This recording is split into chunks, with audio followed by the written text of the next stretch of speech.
السلام علیکم ناظرین، سلامتی ہو آپ پر جہاں بھی آپ ہوں۔ کیلنڈر پر آج دن میں تاریخ رہی 16 جمادی الاولیٰ، انگریزی تاریخ 21 دسمبر ہے۔ اپنے میزبان راہی حجازی سے عالمی خبریں سنیے۔ امریکی قانون سازوں کا جو بائیڈن پر افغان سینٹرل بینک کے اثاثے بحال کرنے پر زور۔ ڈیموکریٹک سمیت امریکی ایوان نمائندگان کے کئی ارکان نے امریکی صدر جو بائیڈن پر زور دیا ہے کہ وہ افغان سینٹرل بینک کے منجمد اثاثے بحال کر دیں تاکہ اقتصادی بحران سے دو چار ملک میں انسانی المیے سے بچا جا سکے۔ پیر کو امریکی صدر کے نام لکھے گئے خط میں 46 ارکان ایوان نمائندگان کے دستخط موجود ہیں، جن میں اکثریت حکمراں جماعت ڈیموکریٹک پارٹی کے اراکین کی ہے۔ قانون سازوں نے صدر جو بائیڈن سے مطالبہ کیا ہے کہ افغانستان پر عائد پابندیاں ہٹانے سمیت افغان سینٹرل بینک کے منجمد اثاثے بھی بحال کر دیے جائیں۔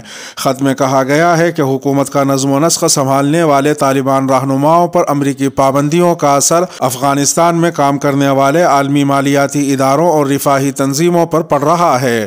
امریکی قانون سازوں نے خط میں مزید لکھا ہے کہ امریکہ کی طرف سے افغانستان کے 9.4 ارب ڈالر منجمد کرنے سے ملک میں مہنگائی بڑھ رہی ہے اور کمرشل ادارے بند اور نجی کاروبار ٹھپ ہو رہا ہے، جس کی وجہ سے ملک معاشی اور انسانی بحران کا شکار ہو رہا ہے۔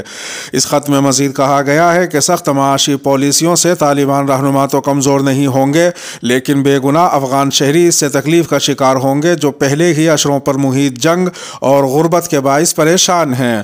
قانون سازوں کے بقول ہمیں اور امدادی گروپس کو ڈر ہے کہ اگر صورتحال میں تبدیلی نہ آئی تو افغانستان میں گزشتہ 20 برس سے جاری جنگ سے زیادہ حالات اب خراب ہو سکتے ہیں۔ خط میں خبردار کیا گیا ہے کہ افغانستان کے معاشی بحران سے پیدا ہونے والے مصائب اور انسانی المیے کی بدولت خطے میں ایک اور ہجرت کا بحران پیدا ہو سکتا ہے۔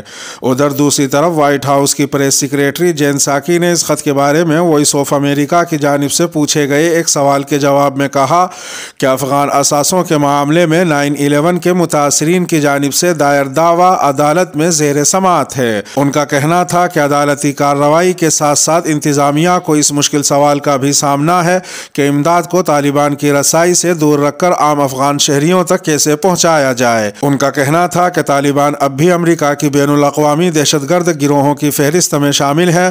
اس کے ساتھ ساتھ عدالتی سماعت بھی معاملے کو مزید پیچیدہ بنا رہی ہے۔ کابل ہوائی اڈے کا انتظام چلانے کے لیے ترکی اور قطری حکام کا دورہ کابل۔ ترکی کے وزیر خارجہ نے کہا ہے کہ ترکی اور قطری حکام نے پیر کی شام دوحہ میں ملاقات کی، جس کے بعد طالبان کے ساتھ کابل ایئرپورٹ کو چلانے کے لیے ایک باضابطہ معاہدے پر بات چیت کے لیے افغان دارالحکومت جائیں گے۔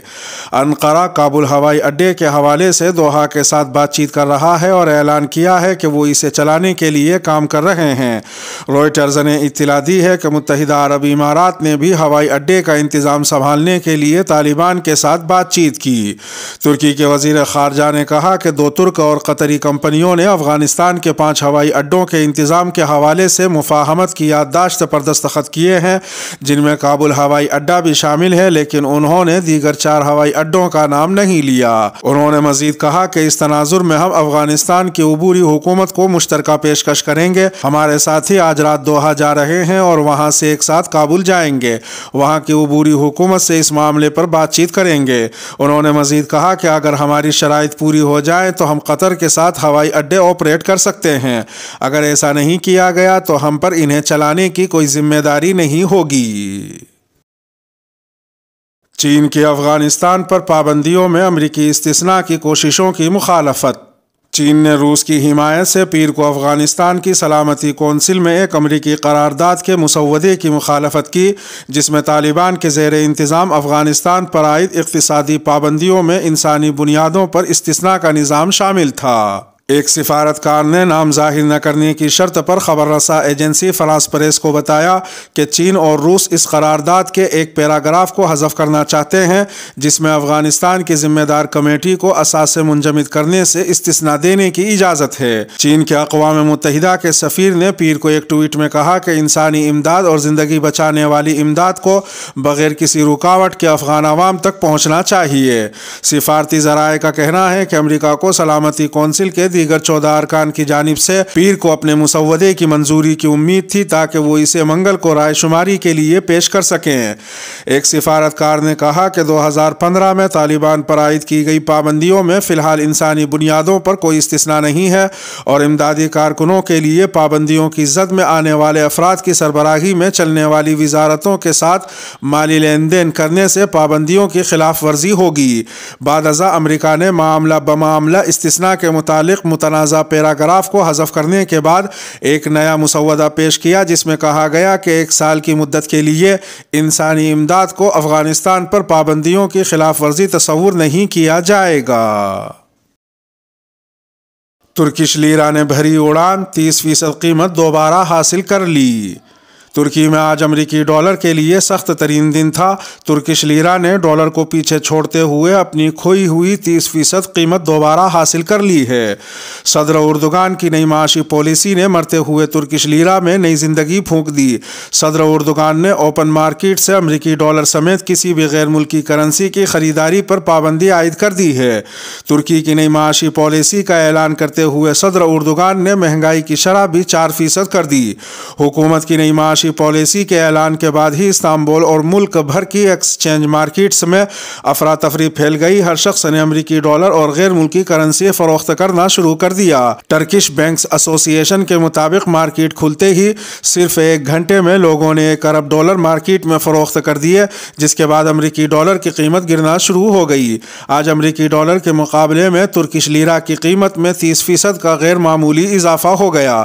گزشتہ ہفتے کے آخری ٹریڈنگ سیشن میں ایک امریکی ڈالر 18.4 ترکش لیرہ تک فروخت ہوا تھا۔ آج صبح جب مارکیٹ کھلی تو اس سے پہلے ہی لوگوں کی بڑی تعداد ہاتھوں اور جیبوں میں ڈالر بھرے ترکش لیرہ خریدنے کے لیے قطار میں لگے ہوئے تھے اور صرف 1 گھنٹے میں 1 ارب ڈالر فروخت ہوئے۔ حکومت کی نئی معاشی پالیسی کے اعلان کے ساتھ ہی امریکی ڈالر کے مقابلے میں ترکش لیرہ کی قیمت جو 18.4 تک پہنچ گئی تھی وہ 11.22 ترکش لیرہ تک نیچے آ گئی۔ لیرہ کی قدر میں مزید استحکام کی توقع کی جا رہی ہے۔ وقت نے ثابت کر دیا کہ پچھلے انتخابات میں دھاندلی کی گئی تھی۔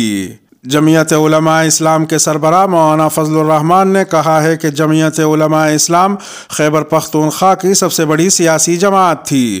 انہوں نے مزید کہا کہ ہم نے ایک جماعت کو کنٹرول میں رکھنا ہے اور آگے نہیں جانے دینا۔ یہ سوچ شکست کھا چکی ہے، اب راستے کھول دو اور ہمیں آگے بڑھنے دو۔ میڈیا سے بات کرتے ہوئے مولانا فضل الرحمان نے کہا کہ جمعیت علماء اسلام اس وقت تحصیلوں اور یونین کونسل کی سطح پر سب سے بڑی جماعت بن گئی ہے۔ اب حالات نے ثابت کر دیا ہے کہ پچھلے انتخابات میں دھاندلی ہوئی تھی۔ انہوں نے کہا کہ جمعیت علماء اسلام پہلے بھی خیبر پختونخوا کی سب سے بڑی سیاسی قوت تھی اور اب بھی سب سے بڑی سیاسی قوت ہے، تاہم جو قوتیں اور نادیدہ قوتیں جمعیت کے سامنے رکاوٹیں بنتی ہیں اس کی وجہ ہمارا مذہبی لباس ہے۔ انہوں نے کہا کہ ہم علماء کی جماعت ہیں، دین اسلام اور امت مسلمہ کی بات کرتے ہیں۔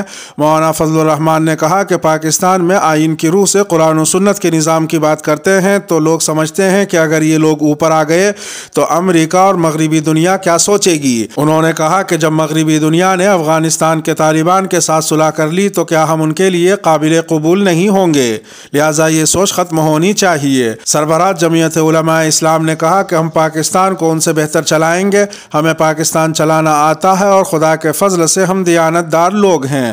انہوں نے کہا کہ من حیث الجماعت جمعیت علماء اسلام پر کسی قسم کے کرپشن کی باتیں نہیں ہیں۔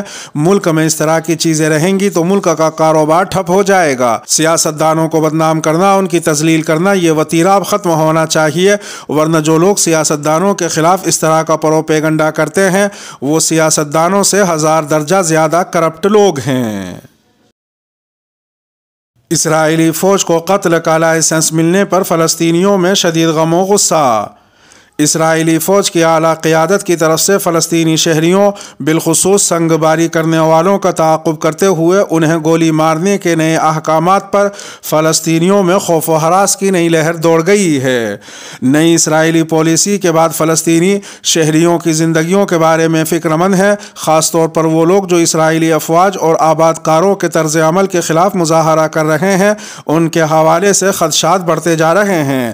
اتوار کے روز اسرائیلی فوج کی کمان حکمران نے اپنے فوجیوں کو نئی ہدایات جاری کی جن میں فوجیوں کو فلسطینیوں پر طاقت کے استعمال کو وسعت دی گئی ہے۔ نئی پالیسی کے تحت پہلے سے بے لگام اسرائیلی فوجی نہتے فلسطینیوں پر گولیاں چلا سکتے ہیں۔ اس سے قبل اسرائیلی فوج کی طرف سے ہدایات تھی کہ فوجی صرف اس وقت گولی چلا سکتے ہیں جب انہیں جان کا خطرہ لاحق ہو۔ اخبار یروشلم پوسٹ کے مطابق نئی ہدایات میں اسرائیلی فوجیوں کو فلسطینیوں پر پتھر پھینکنے والوں اور پیٹرول بم پھینکنے والوں کو گولی مارنے کی اجازت دی گئی ہے۔ اسرائیلی فوجی اس وقت بھی ان پر گولی چلا سکتے ہیں جب وہ جائے وقوع سے نکل چکے ہوں۔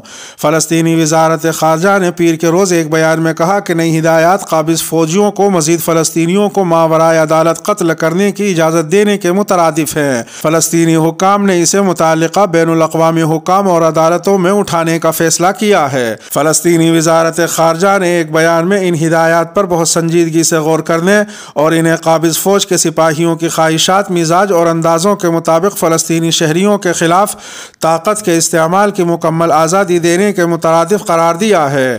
بیان میں اسرائیلی فوج کے نئے اقدامات کو بین الاقوامی قانون، بین الاقوامی انسانی قانون اور انسانی حقوق کے اصولوں کی صریح خلاف ورزی پر مبنی اقدام قرار دیا گیا ہے۔ اس کے ساتھ ہی خبروں کا اختتام ہوا۔ ویڈیو کو آخر تک ملاحظہ فرمانے پر شکریہ۔ اپنے میزبان راہی حجازی کو اب دیجیے اجازت۔ سلامتی ہو آپ پر جہاں بھی آپ ہوں۔